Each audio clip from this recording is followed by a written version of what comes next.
naye titalumikizana ngale ndi achibale amene anali mmenemu sindinakwera ndikumabwerera ndi maliro aja. Titabwerera ofika Ozomba panali kuti anena kale kuti maliro aja asafike ku khomo chifukwa kwawo ndi pafupi ndi St. Luke's Hospital. Maliro aja anaenda straight kasidwa ku mochari. Anayika ndi kasiketi yomwe I think kunali ujeni yoti ndi yayikulu asifinapita kunyumba. Mawa lake maliro aja anakatengedwa mwambo unayambika. Tinalibe access yoti atitsegulira ucheni kasiketi jatone ayi si anatitsegulire mpana maliro aja anakayikidwa. Sitinathe kuona foti mwina analamulira kuti asatsegulidwe asatani tinalibe chochita. Ndipo wafusa achibale na mina anathamangira ku mochare ya kunoko ku Lilongwe. Atanango uzidoti uza doctor utapanga postmortem kuti alumikizane naye zimene sizinachitike komanso sitima zoti anapanga identify body ndi ndani wanso sitima zoti anakatina kayika ndiwo omwewo sitimadziwa kufika na lero.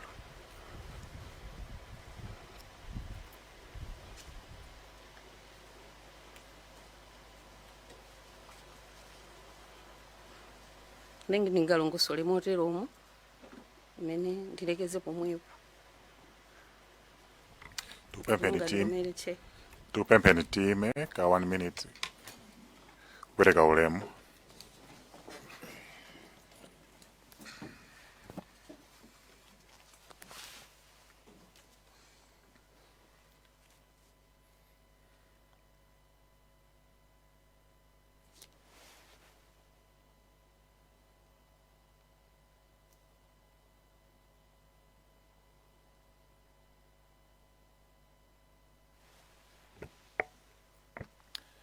Mzimu wa Lieutenant Colonel Sambalopa utse mutende.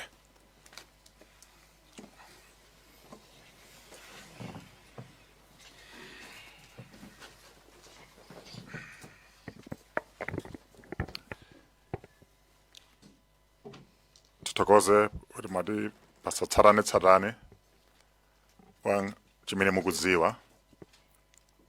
Tukupemphani kuti tukufuseni mafuso kuti mwina pali zina zimene simuna fotokoze kapena anthu sanamvesetse ndi mmene nanenera kale moja kuti si cholinga chathu kuti tukukumbuseni zakale koma cholinga chathu chakuti kafukufuku wa ndege ameneyi amalizike bwinobwino ndi tisegula flow kama members kuti azikufusani mafunso. Tiyamba ndi Dedza Kasina. Zikomo kwambiri chair chifukwa cha kupereka mwayi kwa Dedza Kasina. Mayi Sambalopa poyamba landirani kupepesa kuchokera kwa anthu ochokera ku Dedza Kasina chifukwa chotaya okondeka wanu amuna anu Colonel Sambalopa pa ifa yotereyi. Komabe mina nenera chair mundilola kuti ndifuseko mafunso angapo kuchokera pa presentation yanu imene mwatipatsa komanso mene mwalongosolera. Poyamba ndimafuna ndimakupfetsani bwino lomwe ndimafuna nditamva kuti kodi mutayankhulana madzulo apa 9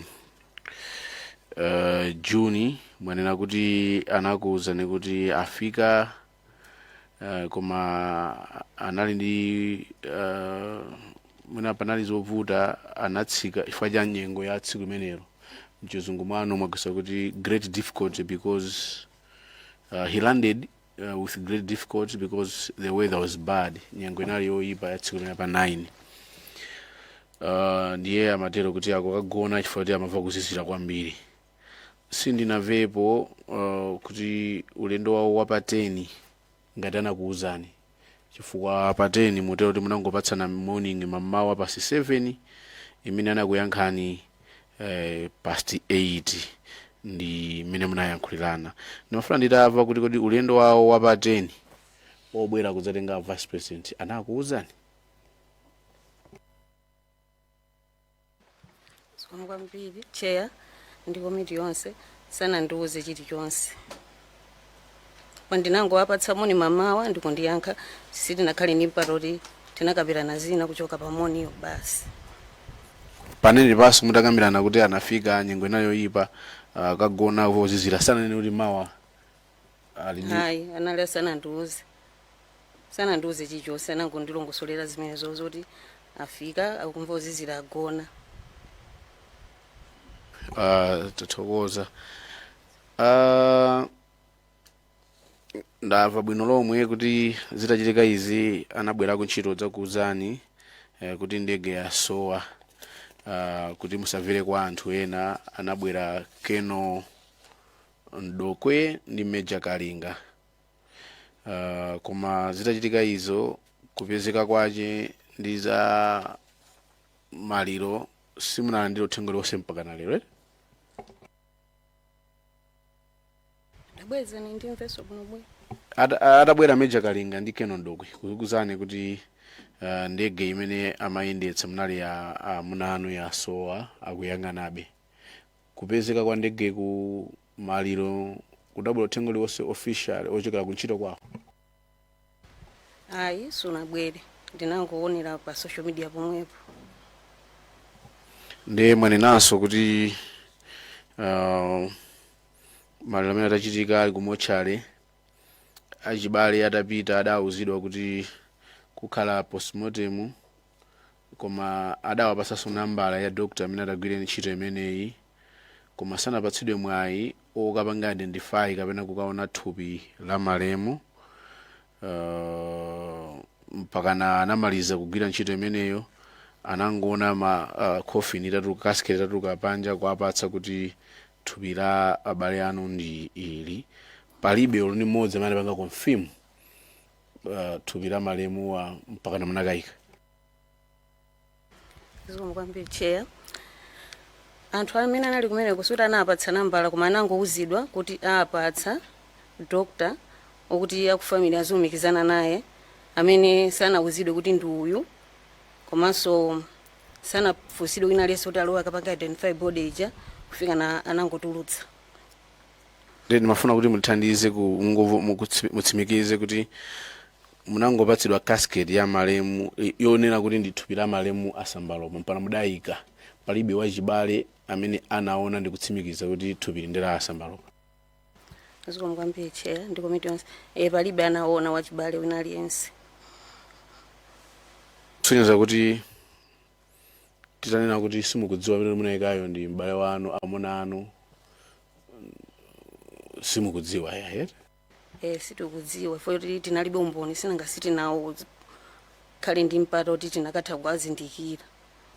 Sana amene anabwera anakhala pa mpando umenewo anakambapo nkhani ya postmortem yomweyo malizatsi mutapita ku inquiry yoyamba ngati anakuyitanani mutsimikiza, komanso BFU report adakambidwa nkhani ya postmortem kwauza kuti mukhoza kukatenga malizatsi amenewa ku OPC. Inu ngati banja la asambalopa munauzidwapo zimenezi? Ku inquiry yoyamba ine sindinapite, anapita ndalamu anga, komano sana ndilongosolere kuti anauzidwa kuti akatenge report ku OPC. Ende sindingakwanitsa kuti ndingayankhe pamenepo. Mwina mukhoza kufuna kuti komiti kuthandizeni bwanji pa nkhani ya report limenelo, kapena mwina kupangaso fresh postmortem kuti choyamba tidziwe kuti mudayikawo ndi asambalopa kapenayi? Ndiyankhe chonchi. Report imene ngati ilipo timangofuna kuti mutatithandize yomweyo kuti tione fund imene makambira ndi azilamu anga ananena kuti kukapangaso postmortem ya tsopano akubanja sakufuna. Chabwino, chair mwina bendi pitiriza kupempha ngati ngabwere nthawi ina, koma ndikadakonda kuti mwina alamu awowa amene sanali kumochali kuno kulilongwe mwina tikamera na anthu ena aja kanabwera kuti they should confirm pa zinthu zinazo ndi mene ayankhira mayi Sambalopa. Mwina pomaliza umoyo wawo, health status ya amunano anali ndi vuto lina lililonse mwakhana zaka zambiri ngati amunano anali ndi vuto lina lililonse pa nkhani ya health wise umoyo wawo? Ndisanayankhe funso lomalizirali ndiyankhe alamu anga amene anapita kuigwali yoyo kumotchali kunalibe. Amuna anga anali abwinobwino, anali healthy samadwala. Tokoza kwambiri chair kuchekadza kasina. Mwanza Central. Zikomo kwambiri chair. Ndipepese kuchokera Mwanza Central kwa mayi Sambalopa komanso banja lonse chifukwa cha chipinjo chimenechi.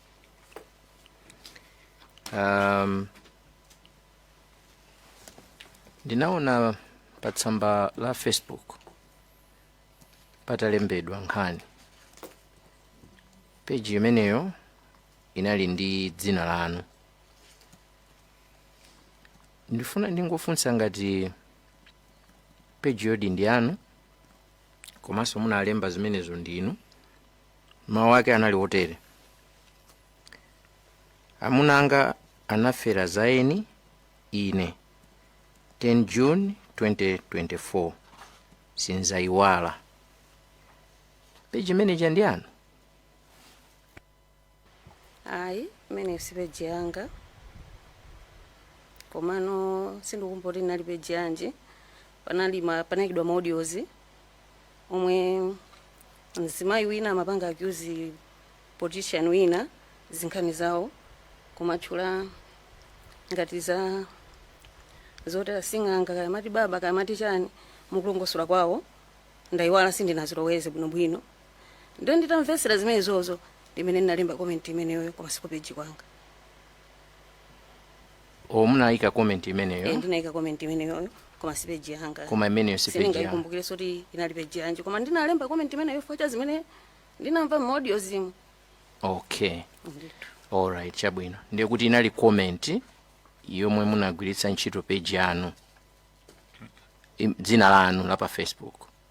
Ndinalowa ine ndinali kwa account kwanga ndinangopanga comment ku page kumene koko ndayiwala soti ndi ku page yanji. Komano ndina comment nali ineyo chifukwa cha ma audio zamwe ndinamvawo koma sinali page yanga.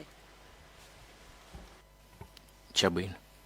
Ayi, ndimafuna ndingotsimikizira kuti mawuwo analembedwa ndi inu. Chifukwa ndinaona ndithu pa tsamba la Facebook pali comment ya mtundu otero.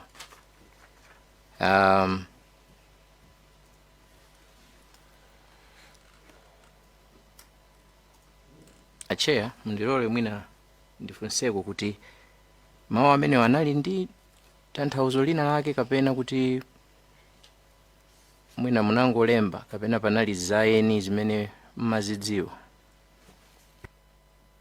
Zombo cheya olemekezeka mene ndayankhira muja kuti ndinangopezerera ma voice note iwo ndikumvetsera nawo endi ndinakuyankha pompo chifukwa cha mene zomwe ndinamvazo koma suti ndinazo kuti zili mutu mwanga ndinangozilemba ifoti ndinakumanizana nazo pompo. Zikomo kwambiri cheya.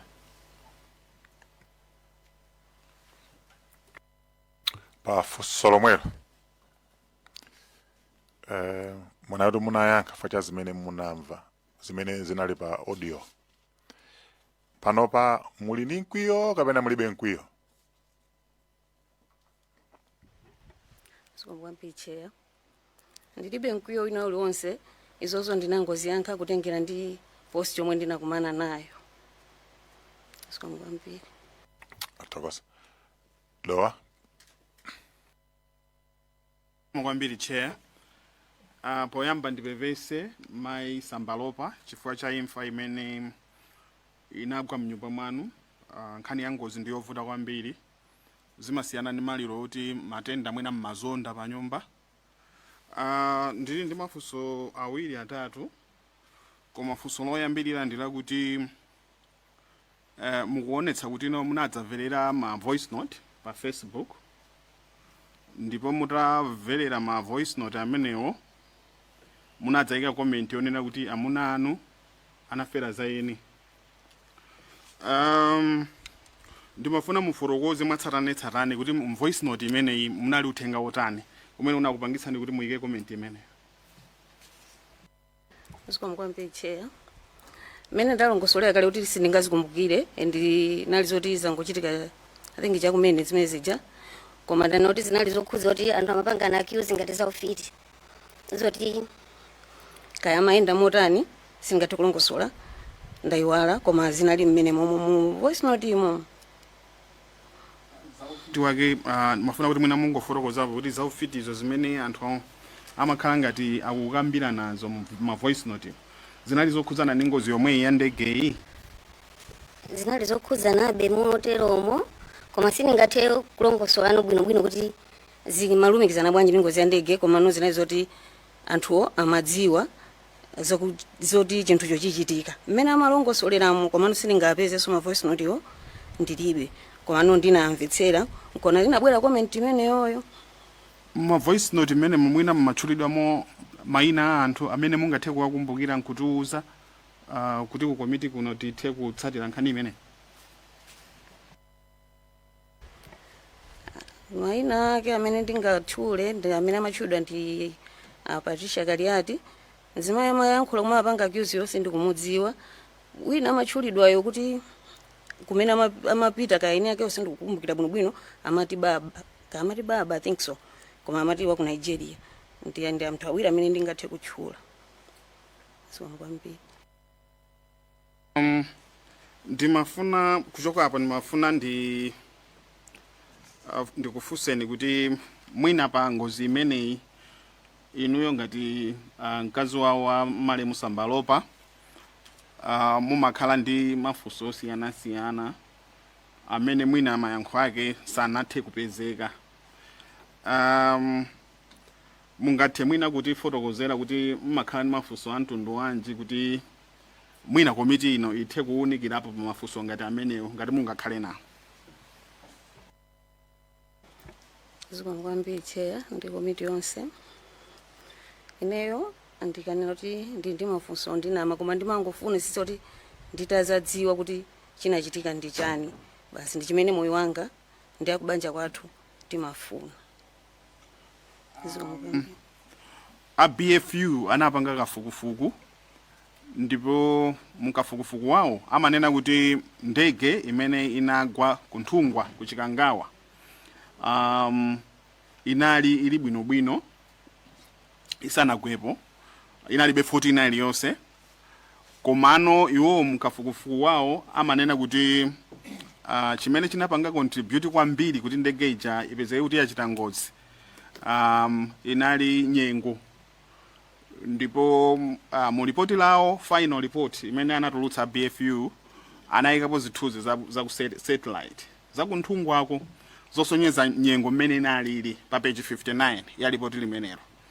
Inu report limenelo mmalitenga mwa mtundu wanji? Zikomo kwambiri Chair ndi komiti yonse. Apa ndi pamapeto pakuulutsa kwathu lero program yapadera yokhudza kafukufuku wa ngozi ya ndege yomwe inachitika pa 10 June 2024. Tipitirizanso kuulutsako mawa lachitatu kuyambira nthawi ya 9:30 mmawa. Dzina langa ndi Mike Mlongoti. Padakali pano pitirizani kuonera maprogramu otsatirawa pa MBC.